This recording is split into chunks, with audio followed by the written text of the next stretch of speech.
Halo Sobat Uta, selamat datang di Vibe Zone. Aku, Ranti, bakal nemenin kalian selama beberapa menit ke depan dengan obrolan santai tapi pastinya penuh inspirasi. Gimana kabarnya hari ini Sobat Uta? Semoga semua sehat dan tetap semangat ya. Nah, di episode kali ini kita punya tema yang gak kalah menarik dari sebelumnya loh, yaitu peran mahasiswa psikologi dalam organisasi dan kehidupan kampus. Tamu kita hari ini yaitu salah satu mahasiswa semester 3 dari Universitas Paramadina, jurusan psikologi yang juga aktif di himpunan mahasiswa psikologi sebagai sekretaris satu. Wah, makin seru kan? Langsung aja kita sambut tamu spesial kita hari ini yaitu Kak Nabila Zakira. Halo Kak Nabila, apa kabar nih Kak? Bisa perkenalkan diri sedikit ke Sobat Uta yang lagi mendengarkan Kak? Oke. Hai Ranti, alhamdulillah aku baik. Halo Sobat Uta, perkenalkan aku Nabila Zakira, mahasiswa semester 3 jurusan Psikologi Universitas Paramadina. Saat ini aku aktif di Himpunan Mahasiswa Psikologi atau bisa disebut dengan HIMAPSI. Aku sebagai sekretaris satu. Senang bisa ngobrol sama teman-teman dan bisa diundang di sini. Wah, seneng banget bisa ngobrol sama Kak Nabila di sini. Sebagai mahasiswa yang aktif, pasti banyak banget nih pengalaman menarik dari Kak Nabila. Tapi sebelum kita ngobrol lebih dalam, yuk kita dengerin dulu lagu dari Unmesh Anugerah Terindah. Stay tune ya Sobat Uta. Halo Sobat Uta, terima kasih sudah tetap di Vibe Zone. Kita langsung aja yuk lanjut obrolannya dengan Kak Nabila. Kak, sebagai mahasiswa psikologi, apa aja sih yang menurut Kak Nabila tuh menarik dari jurusan ini? Oke, kalau menurut aku yang paling menarik nih ya dari psikologi pastinya kita cara berperilaku manusia, terus pastinya kan banyak sudut pandang yang berbeda-beda, perspektif yang berbeda-beda dari setiap manusia yang berbeda-beda juga. Nah itu juga jadi apa ya bahan pertimbangan kayak cara berpikir, merasakan atau kenapa sih dia bisa bertindak seperti itu? Apakah di masa lalunya ada sesuatu yang membuat dia jadi seperti ini? Nah itu juga jadi pertimbangan juga jadi buat kita. Nah di semester awal kami juga belajar nih pengantar psikologi yang dimana itu teori yang harus kita perdalam, yang harus kita bisa dibilang hafal, yaitu ada 3 teori yang aku benar-benar ingat banget.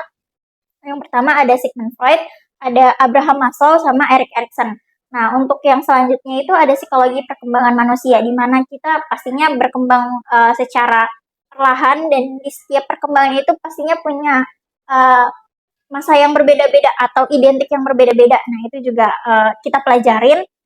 Selain itu juga di psikologi ini cukup buat aku jadi apa ya pembelajaran untuk kehidupan aku sehari-hari gitu kan. Kayak untuk ke organisasi atau di luar organisasi juga gitu. Di sini juga aku belajar psikologi sosial yang dimana sangat membantu tentang dinamika gitu ya organisasi dan segala macamnya.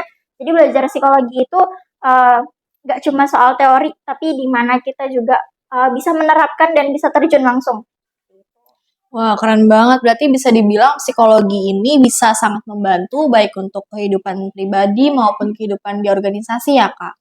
Betul banget, Ranti. Misalnya aku sekretaris satu nih di himpunan mahasiswa psikologi. Nah itu banyaklah berbagai tipe ya, misal kayak ketua dan wakilku seperti apa maunya gitu, atau aku dikasih tugas mau seperti ini, tapi yang satunya tidak seperti ini. Nah, itu tuh aku bisa harus menyesuaikan keduanya, bukan salah satunya. Itu yang pertama, terus juga lebih sabar dan ini sih kalau di sekretaris karena kita pasti ada rapat manajemen waktu rapat. Gitu. Kita bisa mengaturnya secara bagus, secara oke, itu sangat membantu juga buat kita.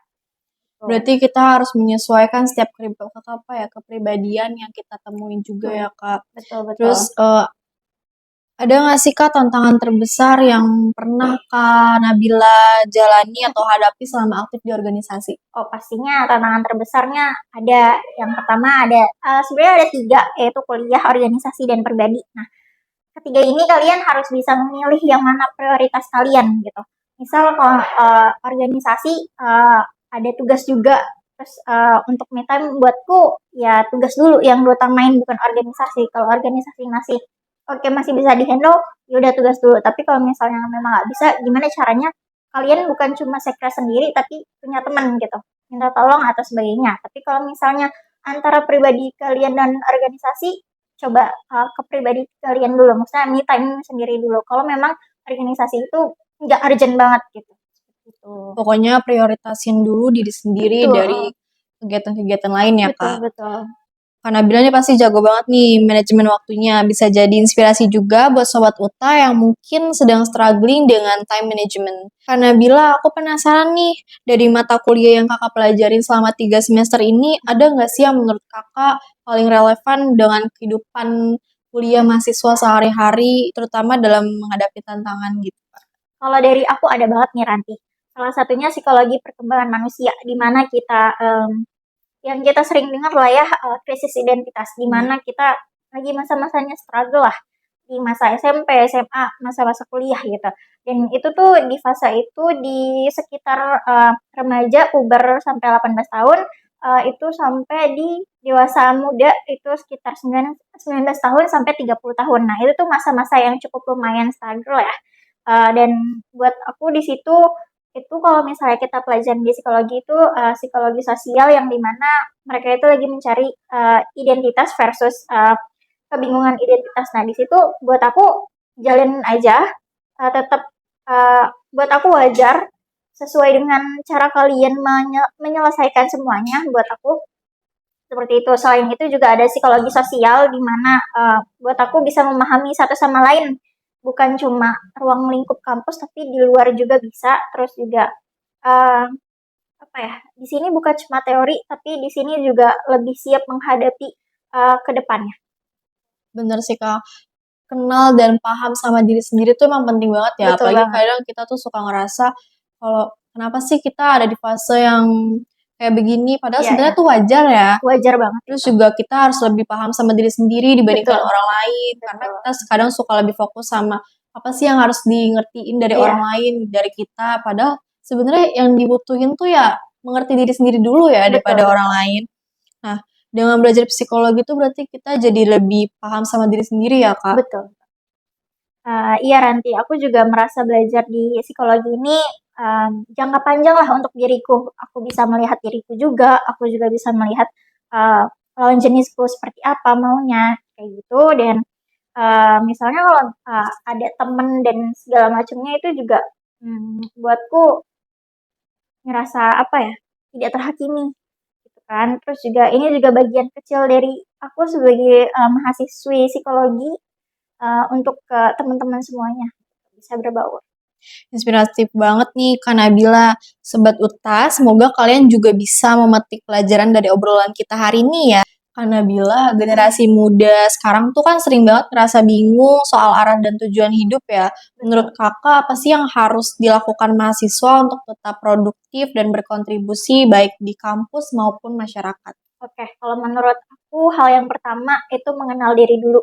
Di mana kalian tahu tentang diri kalian tuh maunya apa sih, tujuannya apa. Itu yang pertama. Yang kedua, apa sih yang kita suka gitu. Itu yang kedua. Nah, dari situ kalian bisa tuh mencoba hal-hal baru, misal kayak ke organisasi atau himpunan atau di luar itu gitu. Misal kayak sekarang kan lagi banyak banget kayak event atau ikut-ikut Benar. seperti itu aja gitu. Dan selain itu juga jangan lupa untuk tetap menjaga keseimbangan akademik dan non akademik kalian juga. Produktif itu bukan terus-terusan sibuk, tapi bisa seimbang menyelaraskan semuanya. Terus juga waktu untuk diri sendiri itu juga penting ya. Dan yang gak kalah penting jangan lupa untuk mencari support system. Nah itu juga buat kita bukan cuman apa ya sebagai penyemangat biasa aja tapi bisa saling tukar pikiran itu juga penting. Setuju Kak, kadang kalau misalkan kita terlalu fokus produktif di kampus juga bisa bikin stres ya. Kayak kita Betul, juga perlu waktu sendiri buat have fun sama teman-teman dan betul. lain-lain. Terus support system itu juga pastinya penting banget sih. Dan aku rasa karena Bila tuh kayaknya punya cerita sedikit ya mengenai momen berkesan selama menjadi Hmm, sekretaris satu di himpunan dan dengar-dengar nih Kak katanya Universitas Paramadina itu menyediakan ruang untuk konsultasi psikologi ya, Kak? ya betul memang di Universitas Paramadina di psikologi ada ruangan konsultasi untuk psikologi. Cuman untuk saat ini karena kita baru selesai pindahan dari Gatot Subroto ke Cipayung, jadi kita baru menyediakan lab psikologinya saja. Untuk konsultasinya masih belum, masih secara online. Tapi teman-teman masih bisa ikutin, masih bisa ada jadwalnya seperti itu. Untuk aku sebagai sekretaris tuh berkesannya cukup lumayan banyak ya. Karena 3 proker yang cukup lumayan besar, apalagi di akhir tahun yang cukup banyak banget, udah prokernya cukup lumayan besar, kena UTS UAS yang banyak banget kelompok dan kita harus mencari responden yang juga banyak. Cuman aku di sekretaris ini jujur alhamdulillah terkendali, aku juga senang karena tujuanku juga tercapai, aku tahu tujuanku sudah sampai mana. Jadi aku di sekre ini jujur aku senang dan banyak ambil positifnya. Walaupun ya pasti nggak mungkin positif aja dong, ada negatifnya, cuman ya udah itu menjadi pembelajaran untuk kedepannya. Jadi nambah wawasan juga ya berarti Betul. selama jadi sekretaris di himpunan ini. Iya, Nah, untuk Sobat Uta yang mau konsultasi psikologi di Universitas Paramadina mungkin bisa ikut nih, mumpung betul. masih dilakukan secara online juga ya Kak. Betul. Kalau misalkan udah secara offline tuh kan pasti lebih susah lagi Betul. karena tempatnya juga Jauh. jauh. Jadi untuk sekarang masih lumayan terjangkau untuk Iya. diikuti. Nah, dari cerita yang tadi Kak Nabila berikan tuh cukup inspiratif banget sih menurut aku. Dan aku harap semua Sobat Uta ini bisa mendapatkan sisi positif dari hal-hal yang sudah diberikan sama Kak Nabila ya. Nah, terima kasih banyak Kak Nabila udah Sama-sama. meluangkan waktu untuk berbagi cerita dan inspiratif di Vibe Zone hari ini. Aku yakin Sobat Uta di rumah tuh pasti seneng banget bisa mendengarkan podcast kita, radio kita hari ini. Oke Sobat Uta, sayangnya kita sudah di penghujung acara loh. Tapi jangan khawatir, minggu depan kita bakal balik lagi di Vibe Zone dengan tema yang gak kalah seru. Jangan lupa follow Instagram kita di @vibezone_fm dan kirim cerita kalian lewat DM. Oh iya, buat yang mau request lagu, bisa langsung kirim ke WhatsApp Pers dan Media Uta 45 Jakarta di nomor 0852 8254 5105. Jangan lupa dicatat ya. Sampai jumpa minggu depan dengan tema yang gak kalah menarik. Aku, Ranti, pamit dulu dan tetap semangat ya. Sampai jumpa lagi Sobat Uta. Sebagai penutup, selamat menikmati lagu Paparazzi dari Lady Gaga.